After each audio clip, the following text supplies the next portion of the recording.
Hey guys, this is Foolish Mortal 42 back with some more Mass Effect 1. Uh, for the next, I think I'm going to try and get this all in one episode. We're going to be meeting the crew, so we'll see how long this is going to take.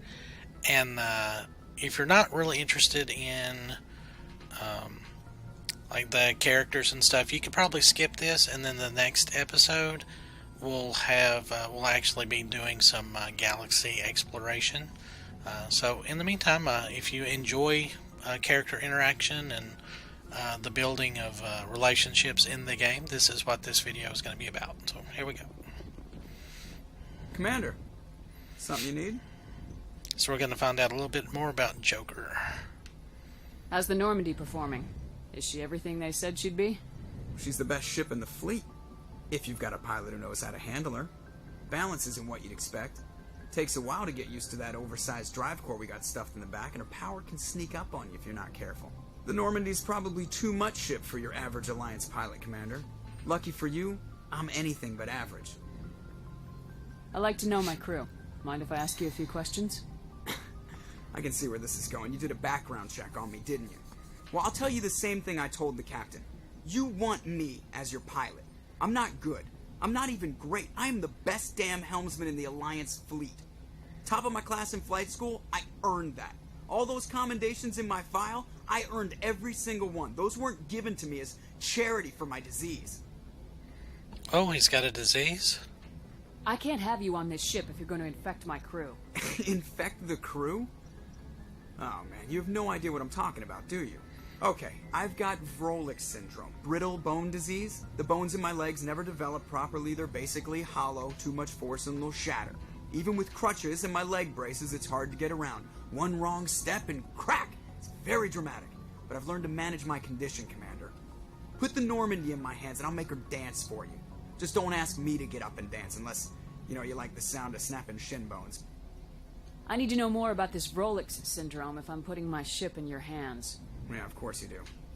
It's an extremely rare condition. Nobody knows exactly what causes it. Genetic, maybe. It's treatable, but there's no cure. They classify my case as moderate to severe. I was born with over a dozen fractures. Hip, thighs, ankles. My bones were already breaking in the womb. 100 years ago, I wouldn't have survived past my first year. Lucky for me, modern medical science has turned me into a productive member of society. You're not going to break a bone trying to fly the ship, are you? I don't fly with my feet, Commander, so I'm fine as long as I'm in this chair. I gotta be real careful when I get up to take a piss, though. I can do my job as well as anyone on the ship. Better, actually. So don't worry about it. I'm not trying to make you uncomfortable. Let's talk about something else. Whatever you want, Commander. How'd you end up joining the Alliance? Look, if you're looking for an inspirational tale of the crippled kid overcoming impossible odds, you're gonna be disappointed. My mother was a civilian contractor working for the Alliance. I basically grew up on the Arcturus station back when they were building up the fleets. Spend all that time around Alliance ships, there's a good chance you'll end up going to the Academy. Why does everyone call you Joker? It's a lot shorter than saying Alliance Flight Lieutenant Jeff Moreau. Plus, I love to make little children laugh. I was just thinking how much you remind me of Santa Claus. Look, I didn't pick the name. One of the instructors in flight school used to bug me about never smiling. She started calling me Joker, and it stuck. Why didn't you ever smile? Hey, I worked my ass off in flight school, Commander. The world's not gonna hand you anything if you go around grinning like an idiot. By the end of the year, I was the best pilot in the Academy. Even better than the instructors, and everybody knew it. They'd all got their asses kicked by the sickly kid with the creaky little legs. One guess who was smiling at graduation? Alright. I have to go. Alright, see ya. So, another good reason to do these is, of course, you get some experience for it. So, you want to kind of wander around the ship anyway, and this is the comms room, if you remember. We'll grab some experience there. Oh, see? It's worth it doing these.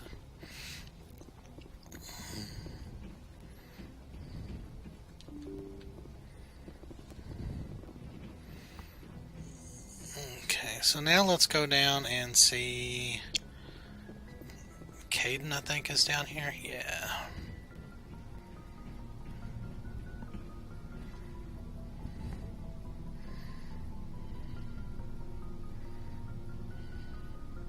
Anything you need, Commander? What's your opinion on the last mission? I don't see how we could have done things any better. At least not without getting to Eden Prime sooner. And we were on the scene faster than any other Alliance ship could have been. Just trying to get a sense of where the crew's at. Thoughts? I've wasted enough of your time for now, Commander. Oh, well. We'll have time for personal debriefings later. We'll talk another time, Lieutenant. Commander? I don't know if, yeah, we can't get that one yet. Or get another batch of equipment yet. There's another codex entry. Yeah, I'm still trying to decide if I want to do all of the codex entries. Yes, Commander? Is there something you need? Oh, no, she's going to say the same thing again. I should go. Goodbye, Commander. Okay, so I'm going to not make you wait on that elevator, and I will see you guys downstairs. Hold on. Alrighty, so this is the Alliance Requisition Officer. If I Hey, can Commander. talk right. Looking for some extra supplies before you head out? What have you got?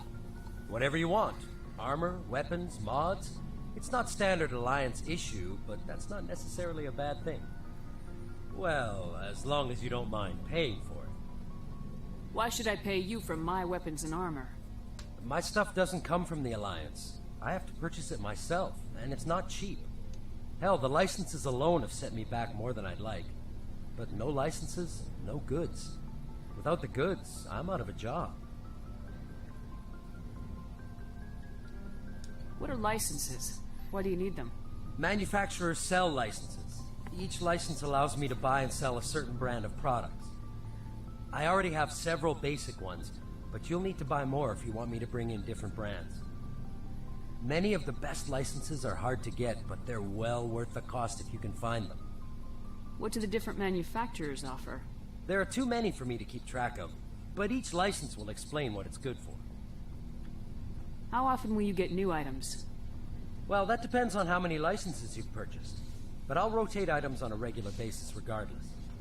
And anytime we land someplace with a big enough port, I'll buy, sell, and trade whatever I can. Check back often. I need to move items quickly, so only the most basic items will be stocked consistently. Let's see what you've got. You bet, Commander. Alright, so basically that's a long-winded way of saying he sells stuff. And of course, he buys stuff too.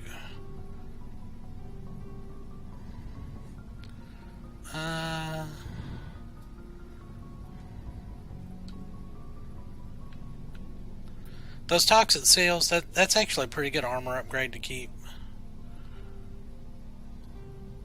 Like I said, a lot of these new things, they're just, they're not worth buying too much of. See, these sniper rifles are not really great. Turian armor. We'll probably stay with our whatever we find until we start getting into the over 100,000 things. And like I said, it's good to explore all of your conversation options. So. There we go. Alright, let's find out a little bit more about Garrus. Thanks for bringing me on board, Commander. I knew working with the Spectre would be better than life at CSEC. Have you worked with the Spectre before? Well, no, but I know what they're like. Spectres make their own rules. You're free to handle things your way. At CSEC, you're buried by rules. The damn bureaucrats are always on your back. For the most part, the rules are there for a reason. Maybe. But sometimes it feels like the rules are only there to stop me from doing my work. If I'm trying to take down a suspect, it shouldn't matter how I do it, as long as I do it. But CSEC wants it done their way. Protocol and procedure come first. That's why I left. So you just quit because you didn't like the way they do things? There's more to it than that. It didn't start out bad, but as I rose in ranks, I got saddled with more and more red tape. CSEC's handling of Saren was typical. I just couldn't take it anymore. I hate leaving. I hope you made the right choice. I'd hate for you to regret it later. Well, that's sort of why I teamed up with you.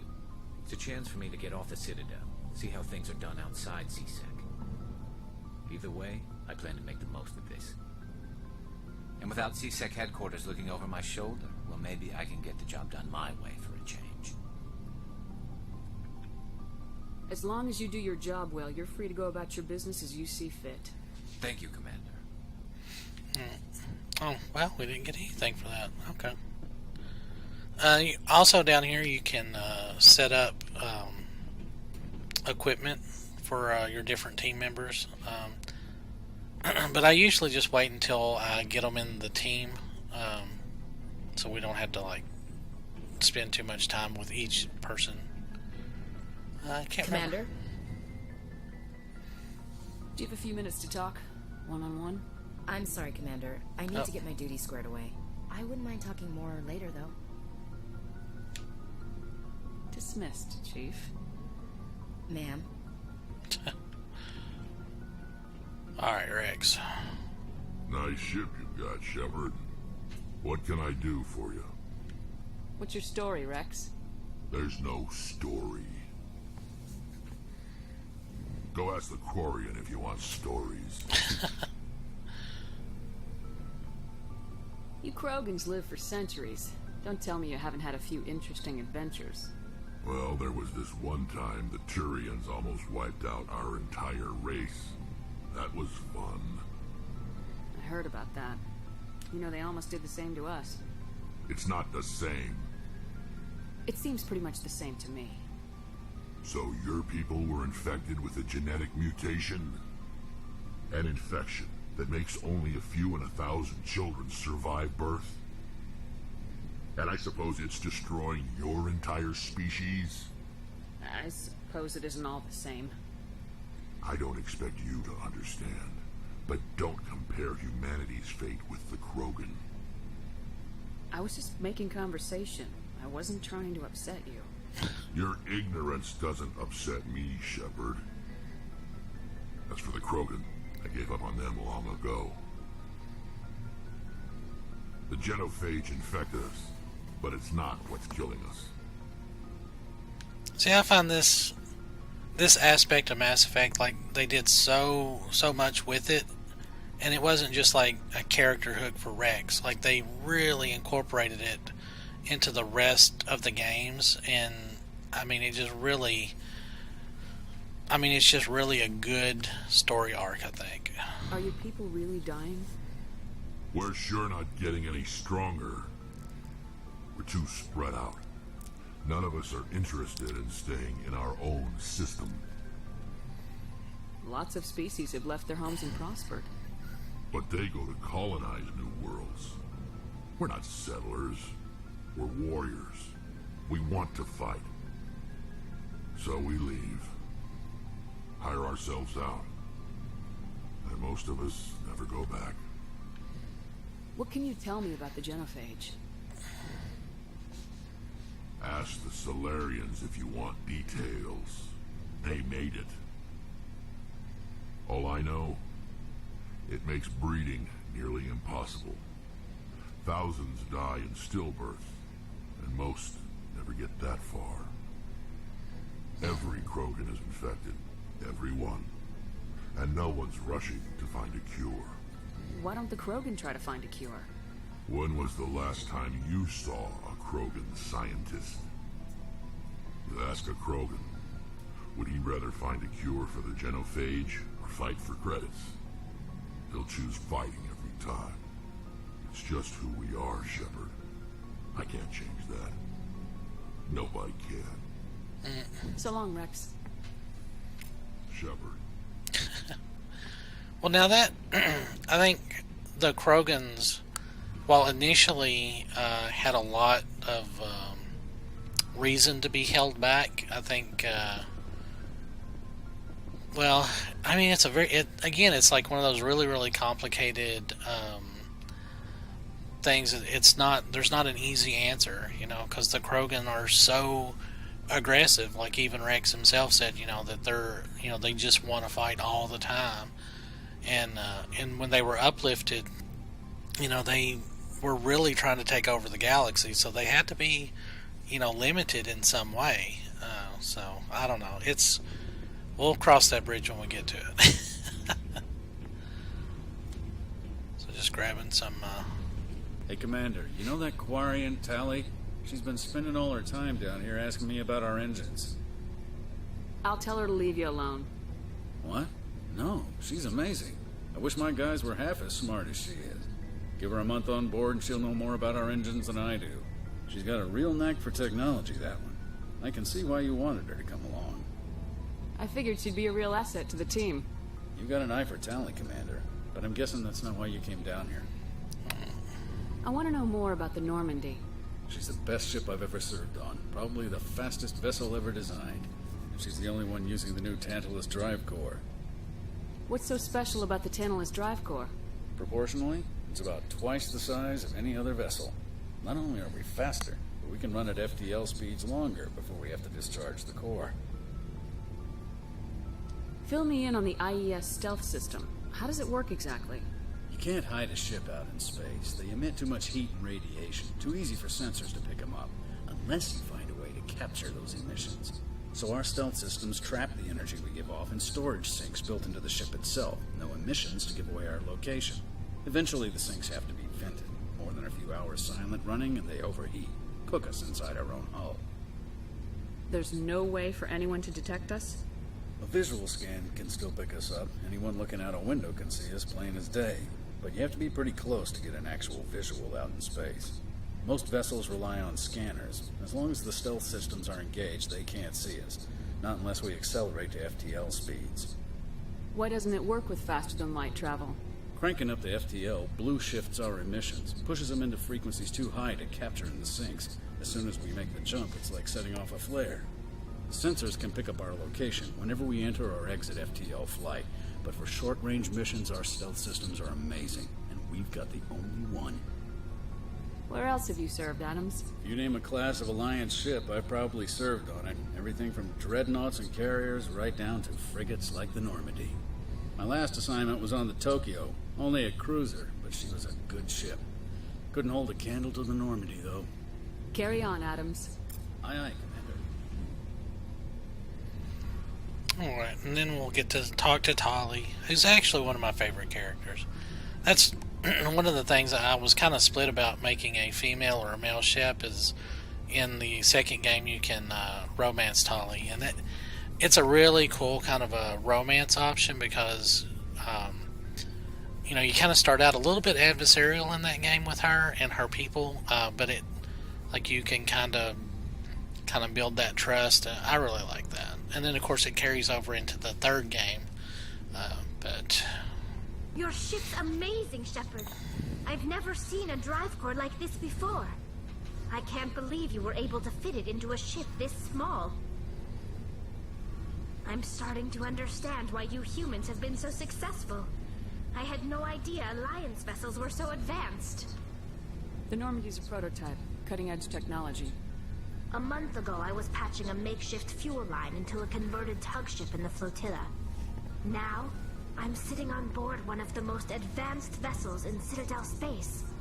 I have to thank you again for bringing me along. Traveling on a vessel like this is a dream come true for me. I had no idea you found ship technology so interesting. It comes with being a Quarian. The migrant fleet is the key to the survival of my people. Ships are our most valuable resource.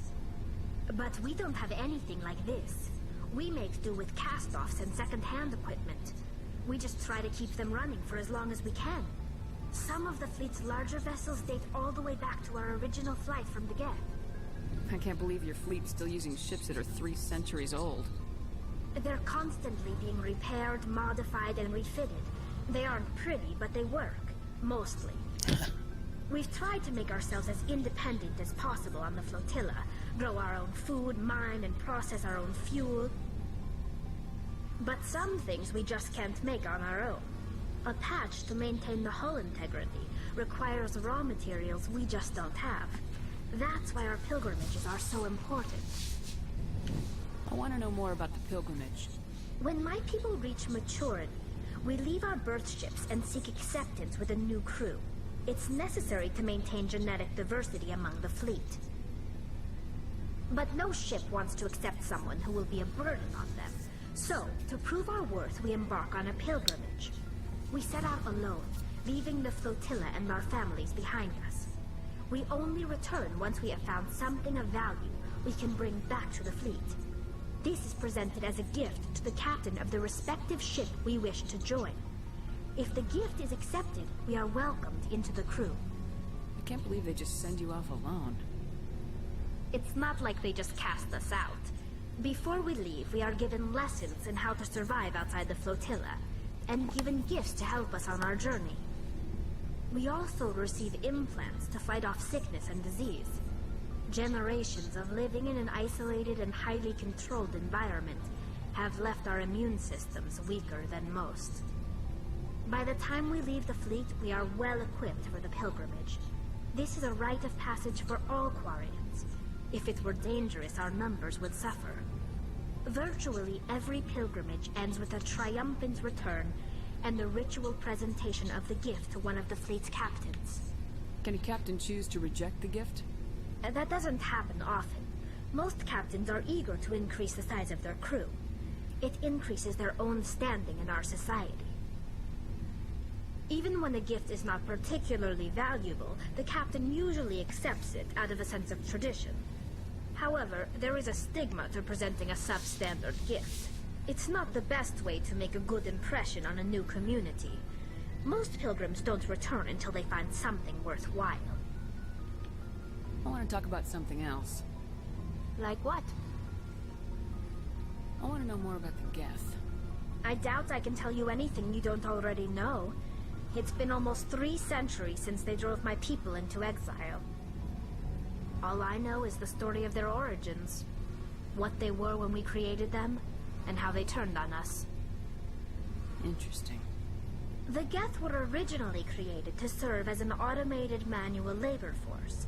Initially, their intelligence was as limited as any VI.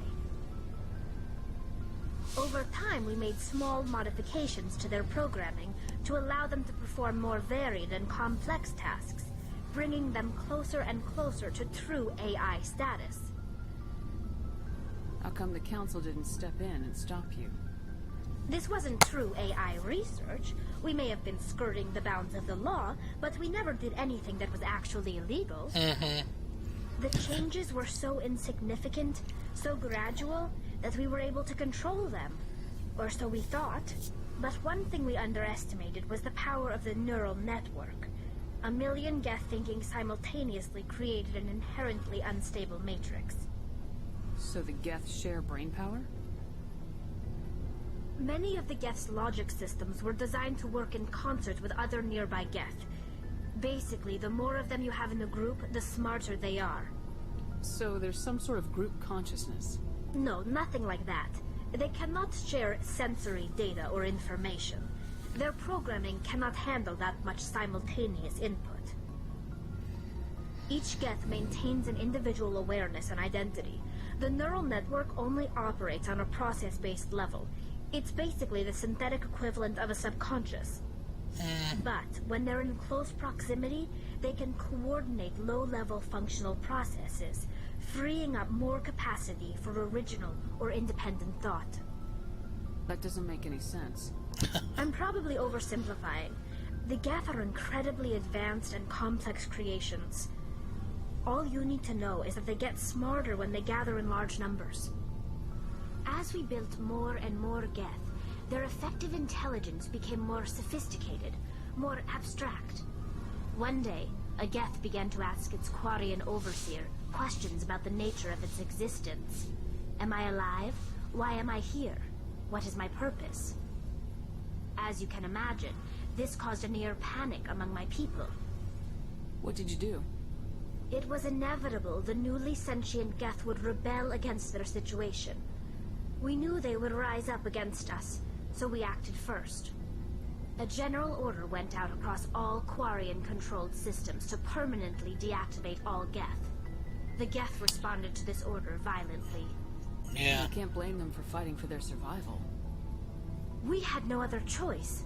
The Geth were already on the verge of revolution. By acting quickly, we had a chance to end the war before it began. The hope was that most of the Geth would still be little more than machines, incapable of organized resistance.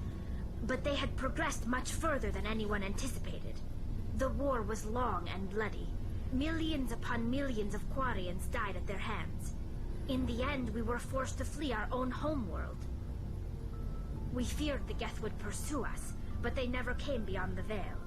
Now we drift through space, exiled, searching for a way to reclaim what was once ours.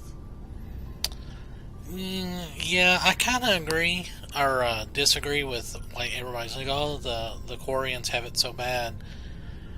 You know, I'm not, you know, I know, like, Elon Musk and a lot of the really big thinkers, like Stephen Hawking, they're so scared of AI. I don't really think that, you know, a truly artificially intelligent thing would automatically want to rebel like that. Like, if we came to understand that they were alive and sentient and independent, then, you know, we would allow that to have rights and, you know, understanding and be a member of society, and we could get along. I mean, sure, humans can't get along with each other for more than 10 minutes in the same room, but, you know, I like to have hope that in the future we might evolve past that. You got what you deserved. We made a mistake when we created the Geth in the first place, but we did not make a mistake when we went to war against them. If we had not acted, they would have wiped us out. They're a synthetic life form. They have no use for organics. None.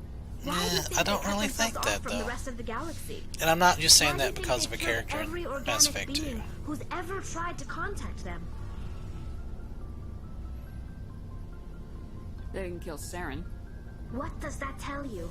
The Geth are not innocent victims in all this. They're the enemy. They want to destroy us. Not just the Quarians. All organic life. That's why they've joined up with Saren. And that's why we have to stop him. Tell me about your people. Our lives aren't easy. Resources are scarce, and we are constantly on the move. Everything we do must in some way contribute to the continuation of the migrant fleet. There are 17 million Quarians in the flotilla, and each of us relies on the others for survival. The bonds among my people are strong. Unfortunately, we have had to surrender many of the freedoms and civil liberties other species take for granted. What kind of freedoms? Well, it's illegal for parents to have more than one child. If our population grows too much, it would strain our resources to their breaking point. Of course, we also can't allow our numbers to become too few. If our population is in decline, the rule against single births is temporarily repealed. In extreme cases of population decline, incentives are even offered to encourage multiple births, though the Conclave hasn't had to take such measures in nearly a century. That's your government. The Conclave is our civilian branch of government. Each ship can elect a representative to serve on the Conclave and make decisions that affect the fleet as a whole. On matters that affect an individual ship, however, the captain has the final say. It's a tradition that dates back to the early days, when the fleet was governed by martial law. Fortunately, most captains nowadays are smart enough to have an elected council from their crew to give them advice and guidance. So the ultimate power rests with elected officials?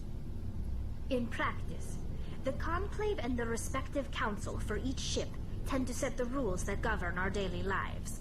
But in theory, we are still under military jurisdiction. The 5 top-ranking military officials in the fleet serve on the Admiralty Board. These 5 have the power to overrule any decision by the Conclave in case of emergency. To do so requires unanimous agreement among the Admiralty, and they can only do this once. After that, the entire board must resign their posts. It's a safeguard that served us well. In nearly 3 centuries, the Admiralty Board has only overruled the Conclave 4 times. That's it. I should go. See you later. No. So that's actually a really good chunk of experience to do Tali's conversation. So I will see you guys in the next video. I'll be up at the galaxy map, and we will decide where we're going to go next. And as always, thanks for watching, and I hope you guys are enjoying the video and the story, the great story of Mass Effect. I'll see you guys later. Thanks for watching.